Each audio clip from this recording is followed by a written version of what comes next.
बिस्मिल्लाहिर्रहमानिर्रहीम। अस्सलाम वालेकुम नाज़रीन, आप यूट्यूब चैनल देख रहे हैं। मैं इमरान खान हूँ। हुकूमत के लिए शर्मिंदगी की बात यह है कि उन्होंने कोशिश की लेकिन वो इमरान खान साहब की मुलाकात नहीं करवा पाए जो कमेटी बनी हुई थी मुज़ाकरात करने वाली उससे, और इस पर हुकूमत को शर्मिंदगी हुई है। यानी कमेटी के सामने उन्होंने बड़के मारी कि जनाब आपको हम मिला देंगे इमरान खान साहब से, आप बेफिक्र हो जाएँ, चीज़ें अब ट्रैक पर आ गई हैं, लेकिन वो नहीं मिलवा पाए और उस पर अब हुकूमती कमेटी को शर्मिंदगी भी है। अब अगली जब मुलाकात होगी तो वहाँ पर हुकूमती कमेटी बेबसी के अलावा किसी और चीज़ का इजहार कर नहीं सकती।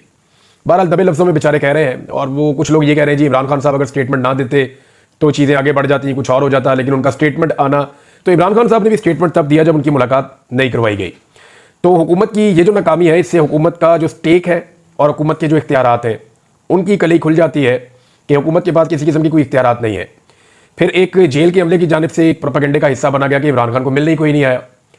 तो इमरान खान साहब ने खुद भी क्लियर कर दिया कि मैंने अपने लोगों को ये कह दिया था कि मुज़ाकराती कमेटी मुझे मिलने आएगी, और मुज़ाकराती कमेटी के नाम दे दिए गए थे जेल की इंतज़ामिया को। जब उन्होंने मुज़ाकराती कमेटी ने किसी को आने नहीं दिया मिलने के लिए या किसी को इजाज़त ही नहीं दी, तो फिर बाहर जेल के खड़े होकर लोगों ने क्या करना था? वो तो मुझे मिलने के लिए आते। तो यहाँ ये बहुत सारे सियासतदानों की तौहीन भी करते हैं, बुलाकर उन्हें घंटों खड़ा कर देते हैं और उसके बाद मुलाकात बाज़ औक़ात करवाते हैं और बाज़ औक़ात मुलाकात नहीं करवाते। लेकिन एक चीज़ और जो इमरान खान साहब ने कही है उसके ऊपर आपको गौर करना चाहिए, वो ज़रा इंपॉर्टेंट है। इमरान खान ने कहा कि मेरे पास अब कोई रास्ता बचा नहीं है कि मैं अपने केसेस को आलमी सतह के ऊपर लेकर जाऊं। तो पाकिस्तान में तो गोली भी चल गई ना, अदालत इंसाफ दे रही थी, कभी नहीं दे रही थी, लेकिन कुछ ना कुछ उम्मीद बाकी थी जब तक कि अदालतें आज़ाद थीं। जब 26वीं आईनी तरमीम के बाद अपनी मर्जी का एक आईनी बेंच बना दिया और हुकूमत ने अपनी पसंदीदा जजेस को उसके अंदर शामिल कर दिया, तो अदलिया से भी उम्मीद खत्म हो गई। अब अदलिया से उम्मीद है नहीं, इंतज़ामिया पे कब्जा हो गया है, एस्टैब्लिशमेंट जो है वो इस पॉलिटिकल पार्टी को कुचलने पर लगी है। तो पाकिस्तान में आवाम निकलती है तो उनके ऊपर गोलियां चल जाती हैं। ऐसी सूरत हाल में आलमी सतह पर मामला उठाने के अलावा इमरान खान साहब कहते हैं मेरे पास और कोई रास्ता नहीं है। अब आने वाले दिनों में आप देखेंगे कि जो बरतानिया में होगा, जो अमेरिका में होगा, जो यूरोप में होगा और बाकी मुल्कों में होगा, उसका इंपैक्ट पाकिस्तान में आएगा। और PMLN के लोग अब ये मानना शुरू हो गए हैं, जावेद लतीफ़ साहब ने कहा, कुछ और लोगों ने कहा कि बाहर से दबाव आ रहा है और दबाव का नतीजा है कि हमें यह कहा जा रहा है कि आप मुज़ाकरात में बैठ जाए। PMLN के जो अपने करीबी जर्नलिस्ट हैं वो ये दावा करते हैं कि ये जो PMLN है इसका कोई इख्तियार मुज़ाकरात के ऊपर नहीं है। ऐसा नहीं है कि हुकूमत में कुछ लोग कहते हैं मुज़ाकरात करें, कुछ कहते हैं नहीं करें। उनका ये दावा है, नजम सेठी साहब ने ये बात की कि इनको जो कहा जाता है बेचारे वही करते हैं, क्योंकि कठपुतली हुकूमत है और अर्दली वज़ीर आज़म इमरान खान साहब ने करार दिया शहबाज शरीफ साहब को, तो फिर उन्हें वही करना पड़ता है जो उन्हें कह दिया जाता है। इमरान खान साहब ने जेल से दो लोगों के बारे में कल के दिन में बातचीत हुई है, एक शहबाज गिल के बारे में और एक शेर अफजल मरवत के बारे में। शेर अफजल मरवत साहब के तहफ़्फ़ुज़ात हैं सलमान अकरम राजा साहब के बारे में। वो ये कहते हैं जी मेरे केसेस भी ले लिए, मेरे लिए प्रॉब्लम क्रिएट की, और सलमान अकरम राजा साहब जो है वो पार्टी में बिल्कुल नए हैं। दूसरी तरफ शेर अफजल मरवत साहब भी पार्टी में ज़्यादा पुराने नहीं हैं, ये लगभग एक ही टाइम पे दोनों इस पार्टी में आए। सलमान अकरम राजा साहब भी इलेक्शन से पहले इस पार्टी में मुतहरिक हुए हैं और शेर अफजल मरवत साहब भी इलेक्शन से पहले इस पार्टी में मुतहरिक हुए हैं। ये 9 मई के बाद की बात है जब ये लोग ज़्यादा मुतहरिक हुए पाकिस्तान तहरीक इंसाफ। तो टाइम तो दोनों का एक जैसा है। लेकिन साकिब बशीर साहब ने खबर दी है और वो ये बताते हैं कि उनके बकौल इमरान खान ने कहा कि शेर अफजल मरवत को शोकाज नोटिस जारी किया जाए जो उन्होंने सलमान अकरम राजा से मुताल्लिक बात की है। और अलीमा खान साहब ने कहा कि इमरान खान ने सलमान अकरम राजा को अपॉइंट किया है, उन्होंने वही कहना है जो इमरान खान उन्हें कहेगा। अब आप आ जाए दूसरा बंदा जिसके बारे में इमरान खान साहब ने जेल से बात की है, तो अपनी अहलिया के बारे में उन्होंने बड़ा एक स्टेटमेंट जारी भी किया इमरान खान साहब ने अपने ट्विटर अकाउंट के ऊपर। तो आजकल शहबाज गिल साहब पे बड़ा अटैक हो रहा है पाकिस्तान में, और डिफरेंट तरफ से अटैक होता है। पाकिस्तान की मीडिया को भी उनसे शिकवे शिकायतें हैं, वो वहाँ से भी अटैक हो जाता है। कभी उनके खिलाफ कोई औरत कार्ड आ जाता है, कभी उनकी ज़बान को लेकर उनके ऊपर अटैक आ जाता है, कभी लोग कहते हैं वो पाकिस्तान से बाहर क्यों है, कभी कोई उन पर इल्ज़ाम लगाता है कि किसी मखसूस जर्नैल ने उन्हें पाकिस्तान से बाहर भिजवाया था। अब वो शहबाज गिल साहब रोज़ाना पूछते हैं जर्नैल का ना ही दस दो, तो कोई बंदा नाम लेने को भी तैयार नहीं है। तो शहबाज गिल साहब जो है उनके ऊपर बहुत ज़्यादा अटैक हो रहा था, और अटैक होने की एक रीज़न समझ भी आती है कि शहबाज गिल उन चंद लोगों में से एक है जिनके बाहर जाने से पाकिस्तान तहरीक इंसाफ और ओवरसीज़ पाकिस्तानी ज़्यादा मुतहरिक हुए वहाँ पे, और इन्होंने हर एक के साथ रब्ता रखा हुआ है। एक बड़ी ज़बरदस्त कोऑर्डिनेशन बनाई हुई है शहबाज गिल ने, और वो कुछ एक्टिविटीज़ करते रहते हैं, कभी अमेरिकन को मिलते हैं, कभी यूरोपियंस को मिलते हैं। बहुत तेज़ी से उन्होंने दौरे भी किए, यूरोप भी गए, इंग्लैंड भी गए, अमेरिका भी गए, हर जगह पर वो आपको दिखाई भी देते हैं। और दूसरा शहबाज गिल जो है वो क्योंकि अमेरिका में पहले रहे, वो उनके मजाज भी समझते हैं वहाँ के लोगों के, तो उन्होंने वहाँ के लोगों को उनकी ज़बान में काफ़ी कुछ समझाया कि एक्चुअली इमरान खान के साथ पाकिस्तान में हो क्या रहा है और पाकिस्तान में इंसानी हकूक़ की खिलाफ वर्जियों पर मामला कहाँ पहुँचे हैं। तो ओवरसीज़ पाकिस्तानियों को एक वॉइस और मिल गई, और एक नाम आप नहीं भूल सकते, वो है डॉक्टर मोहित पीरज़ादा का।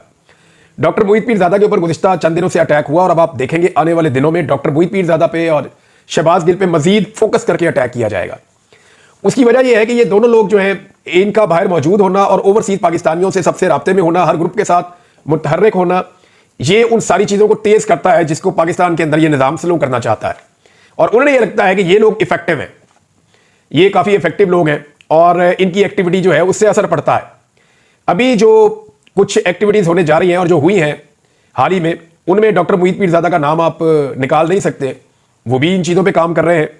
इसके अलावा जो है वो डॉक्टर शहबाज गिल की इमरान खान साहब ने तारीफ़ की इस बुरे वक्त में जब उनके ऊपर अटैक हो रहा है। तो इमरान खान ने कहा कि शहबाज गिल मेरा वफादार साथी है और शहबाज गिल के ऊपर पूरे एतमाद का इजहार किया इमरान खान साहब ने जेल से स्टेटमेंट देते हुए। तो चले, शहबाज गिल साहब का तो काफ़ी कंपनसेशन हो गया, उनकी एक पार्टी है, उनकी पार्टी का लीडर है और उनकी एफर्ट को अगर वो ये कह रहा है कि वो बेहतरीन एफर्ट है। और इमरान खान साहब ने मेरी इत्तला के मुताबिक चंद दिन पहले शहबाज गिल को जेल से एक पैगाम भी भिजवाया था और उस पैगाम पे इस वक्त शहबाज गिल काम कर रहे हैं। आपको आने वाले दिनों में कुछ डेवलपमेंट्स नजर आएंगी। रेमिटेंसेस के बारे में हुकूमत के लिए अच्छी खबर यह है कि दिसंबर के महीने में, क्योंकि इमरान खान साहब ने दिसंबर के महीने में फॉरेन रेमिटेंसेस जो ओवरसीज पाकिस्तानी पैसा पाकिस्तान में भेजते हैं, ओवरसीज पाकिस्तानियों से कहा था कि आप पैसा पाकिस्तान में ना भेजें या पैसा कम भेजें। लेकिन हुकूमत के लिए जो हुकूमत ने खबर दी है और जो आदाद व शुमार हुकूमती ज़राए से आए हैं, वो ये बताते हैं कि गुज़िश्ता सालों की निस्बत इस दिसंबर के महीने में 2024 का जो दिसंबर था, उसमें जो फॉरेन रेमिटेंसेज हैं उनकी मिकदार में इजाफा हुआ और वो 3.1 अरब डॉलर तक गई हैं। गुज़िश्ता साल जो है वो 3 अरब डॉलर से कम थी, उससे पहले और कम थी, उससे पहले और कम थी। तो ये मतवादर बढ़ती रहती हैं, रेशो तो वही है बढ़ने की, लेकिन इनमें इजाफा हुआ है और इसको हुकूमत ऐसे ले रही है जैसे इमरान खान साहब की कॉल के अगेंस्ट गए हैं ओवरसीज पाकिस्तानी। जबकि पाकिस्तान तहरीक इंसाफ जो है उनका ये कहना है कि जो ओवरसीज पाकिस्तानियों के रेमिटेंसेज वाला मामला है, इसका डाटा और इसके असरात, वो ये कहते हैं कि अगले 2 से 3 महीने में आपको नजर आना शुरू होंगे, इसका इंपैक्ट एकदम नहीं आएगा। और सरकारी डाटा के ऊपर उंगलियां भी उठाई जाती हैं, थोड़ा बहुत मैनेज करने की कोशिश की जाती है, लेकिन ये 1-2 महीने मैनेज हो सकता है, लंबे अरसे के लिए आप मैनेज नहीं कर सकते। तो पाकिस्तान तहरीक इंसाफ का कहना है कि अगर ये चलती रही मुहिम तो इसका जो असरात है वो फरवरी के एंड में या मार्च के एंड में उस वक्त कहीं पे आपको नजर आना शुरू हो जाएंगे। बहरहाल ये तब भी पता चल जाएगा, लेकिन फिलहाल तो रेमिटेंसेज बड़ी हैं हुकूमती दावे के मुताबिक। अच्छा, इसकी एक दो वजूहत और भी है कि पाकिस्तान तहरीक इंसाफ ने इमरान खान साहब की जो कंपेन है, जो ओवरसीज पाकिस्तानियों से एक दरखास्त उन्होंने की थी कि आप फॉरेन रेमिटेंसेज जो है उनको रोके, जो पैसा वो बाहर से भेजते हैं उसको कम करें या रोके, इसको तहरीक इंसाफ ने भी संजीदगी से नहीं लिया। इमरान खान साहब ने कई मरतबा जेल में तहरीक इंसाफ के लोगों को कहा कि इस मसले को उठाएं, इस पर बात करें, लेकिन क्योंकि इस पर कोई बड़ी कंपेन चली नहीं अभी तक। आप गौर करें तो सोशल मीडिया पे थोड़ा बहुत चलता है, लेकिन जो ओवरसीज पाकिस्तानियों में कंपेन चलाने का मामला है उसको पाकिस्तान तहरीक इंसाफ ने उस तरीके से अभी ओन नहीं किया जैसे एक भरपूर कंपेन चलाई जाती है। बज़ाहिर ऐसा दिखाई देता है कि पाकिस्तान तहरीक इंसाफ ने इन मुज़ाकरात से ज्यादा उम्मीदें बांध ली थी। हालांकि इन मुज़ाकरात में सिर्फ टाइम गेन किया गया है हुकूमत की जानिब से, और जो 26 नवंबर का एक सिलसिला था जो वहां पर कत्लेआम हुआ, उस पर जो आवाज उठाई जा रही थी उस आवाज को मध्यम कर दिया गया इस बीच में। यानी मैं आपको सीरियसली कहता हूं कि गुज़िश्ता कई वीलॉग्स में मैं हूं या बहुत सारे और लोग हैं, तवज्जो तो बटी है ना, बाकी इश्यूज की तरफ गए हैं। वो जो गोली क्यों चलाई थी, 26 नवंबर का कत्लेआम, लाशें कहां पे गई, या लापता अफराद जो है वो किधर हैं, उनकी तस्वीरें किधर हैं, उनके नाम क्या हैं, उनकी फैमिलीज किधर हैं, उनकी फैमिलीज के इंटरव्यूज क्यों नहीं आ रहे, FIR क्यों नहीं हो रही, CCTV फुटेज कहां पे है, अस्पतालों का रिकॉर्ड कहां पे है, अस्पतालों की CCTV फुटेज कहां पे है। तो ये सारा डाटा और इन चीजों के ऊपर काम नहीं हो रहा था। तो ये हुकूमत उसको टोन डाउन करने में कामयाब तो हुई है, ये आपको मानना पड़ेगा। अब पाकिस्तान तहरीक इंसाफ या तो ओवरसीज पाकिस्तानियों के हवाले से इस कंपेन को सीरियस लेगी या फिर ये मामला जो है वो ऐसे ही लटका रहेगा। फौजी अदालतों के हवाले से नाज़रीन बहुत अजीबोगरीब सवाल पैदा होना शुरू हो गए हैं। एक सवाल उठाया गया अदालत में कि जो ऑफिसर फौज का ट्रायल को चलाता है वो ऑफिसर खुद से फैसला नहीं देता। ये देखें कैसी अजीब बात है, यानी जो जज केस सुनता है वही जज फैसला देता है ना। ये तो नहीं होता कि जो जज केस सुन रहा है वो बड़े जज को केस सुनने के बाद बता देगा जी मैंने ये सुना है, तो बड़ा जज घर बैठ के फैसला दे देगा या किसी और दफ्तर में बैठ के फैसला दे देगा। ऐसा होता नहीं है, हर काजी को मुकदमा खुद सुनना पड़ता है फैसला करने के लिए। लेकिन यहां पे जो है वो ये बताया गया कि जो ऑफिसर ट्रायल चलाता है वो खुद नहीं बड़े अफसर को भेजता है और बड़ा अफसर फैसला करता है। जो केस को सुने ना वो केस का फैसला कैसे कर सकता है, ये बात भी आईनी बेंच में उठाएगी। लेकिन आईनी बेंच जिन लोगों पर मुश्तमिल है ये पसंदीदा जजेस हैं और काजी फायद ईसा के बहुत करीब थे, और ये जजेस फैसला तकरीबन वही देंगे जो काजी फायद ईसा चाहेंगे या जो काजी फायद ईसा साहब के हमायती है वो चाहेंगे, ये फैसला तकरीबन वैसा ही देंगे। बल्कि कुछ जो रिपोर्टर हैं वो ये रिपोर्ट कर रहे हैं और वो खुलकर ये बात अब बता रहे हैं कि जस्टिस अमीनुद्दीन खान साहब जो इस बेंच के आईनी बेंच के सरबराह जिनको बनाया गया है, जिन्होंने अपने आप को खुद ही वोट दे दिया था, उनके बारे में बता रहे हैं कि ये बिल्कुल काजी फायद ईसा की तरह अदालत चला रहे हैं। यानी जब भी कोई मामले में फंस जाते हैं मिलिट्री कोर्ट वाले या उनके वकील, तो जस्टिस अमीनुद्दीन उनको रेस्क्यू करते हैं, जैसे काजी फायद ईसा साहब इलेक्शन कमीशन को रेस्क्यू किया करते थे, आपको याद होगा। तो वो कह रहे हैं बिल्कुल हमें एक झलक नजर आती है काजी फायद ईसा की जस्टिस अमीनुद्दीन खान साहब में। और फरीदुल्लाह न्याजी साहब ने भी शिकवा किया कि मेरी अपनी अदालत में उन्होंने तौहीन की है, मैं उम्र में भी उनसे बड़ा हूं और मैं जुल्म का शिकार हो रहा हूं जो उनके बेटे के साथ हो रहा है।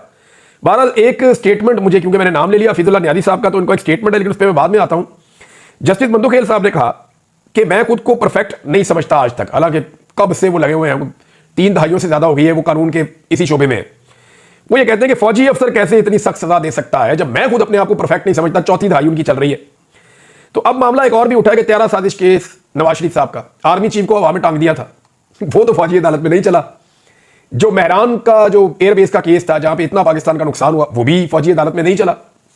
फिर इस तरह जो GHQ के ऊपर एक अटैक हुआ था जिसमें फौजी शहीद भी हुए थे, अंदर तक अटैक हो गया था, उसमें भी कोई फौजी अदालतों में केस नहीं चला। तो ये केसेस जो सिविलियंस के हैं ये फौजी अदालतों में कैसे चल सकते हैं? हफीजुल्लाह न्याजी साहब ने जो स्टेटमेंट दिया ये बड़ा इंटरेस्टिंग है और इसके ऊपर मुझे जरूर बात करनी है, क्योंकि हफीजुल्लाह न्याजी साहब ने बात तो ठीक की है, लेकिन वो सिर्फ तस्वीर का एक रुख देख रहे हैं, दूसरा रुख वो देखना नहीं चाहते। हफीजुल्लाह न्याजी साहब ने नवाज शरीफ की सियासत तबाह करने पर इमरान खान से माफी मांगने का मुतालबा कर दिया। उन्होंने कहा कि इमरान खान को पता नहीं उन्होंने नवाज शरीफ के साथ क्या कर दिया है। नून लीग की सियासत टके टोकरी हो गई है। नवाज शरीफ की सियासत को भंबोर कर सिस्टम से निकाल दिया इमरान खान ने। तो इस बात पे इमरान खान नवाज शरीफ से माफी मांगे। तो न्याजी साहब हमारे सीनियर हैं, सीनियर जर्नलिस्ट भी हैं और उम्र में भी बहुत बड़े हैं, मैं उनका बड़ा एहतराम करता हूं। तो मैं उनसे सिर्फ ये गुजारिश करना चाहता हूं कि न्याजी साहब, दोनों ने अपना अपना रास्ता खुद चुना। जिस रास्ते पे नवाज शरीफ चला उसने उसी मंजिल पे पहुंचना था जिस रास्ते से वो मंजिल मिलती है, जो मंजिल है उस रास्ते की वहीं पहुंचना था। इमरान खान ने भी अपना रास्ता खुद चुना है कि मैं इस रास्ते पे चलूंगा और ये मंजिल पे पहुंचूंगा। तो दोनों के पास इंडिपेंडेंट ओपिनियन थी, अपनी आजाद राय थी कि उन्होंने कौन सा रास्ता चुनना है। तो नवाज शरीफ साहब ने रास्ता चुन लिया बूट पॉलिश वाला, तो उसकी मंजिल वही है ना, कभी पॉलिश मुंह पे लग जाती है, कभी हाथ पे लग जाती है, कभी कपड़ों में लग जाती है।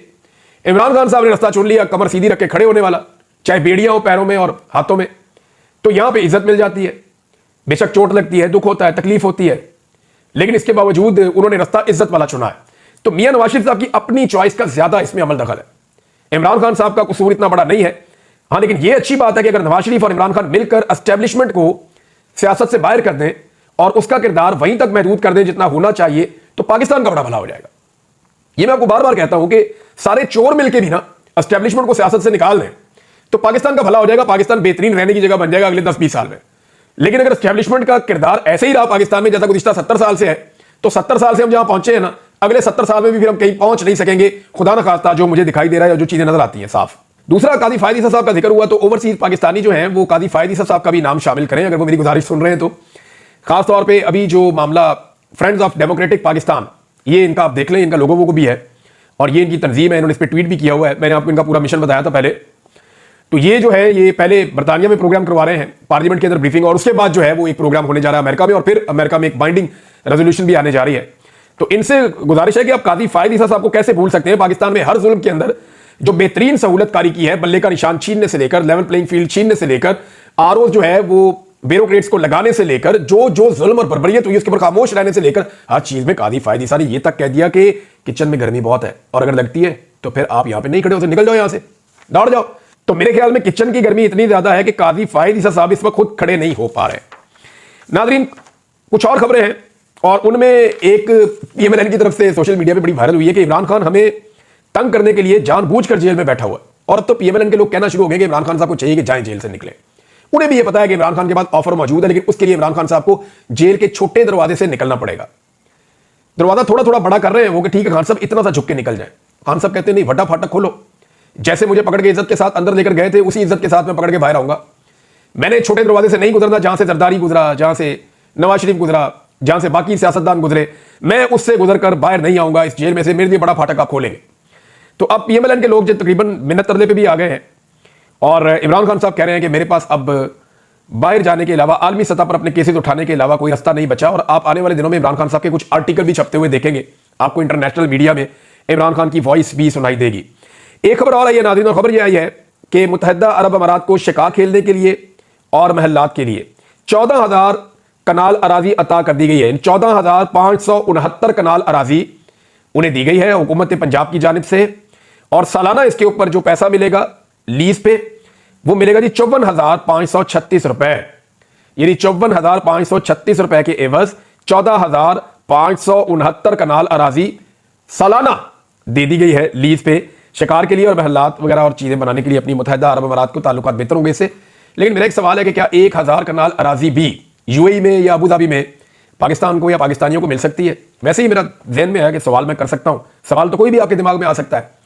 तो मैंने ये एक सवाल उठाया, खुद ही इसका जवाब सोच लीजिएगा।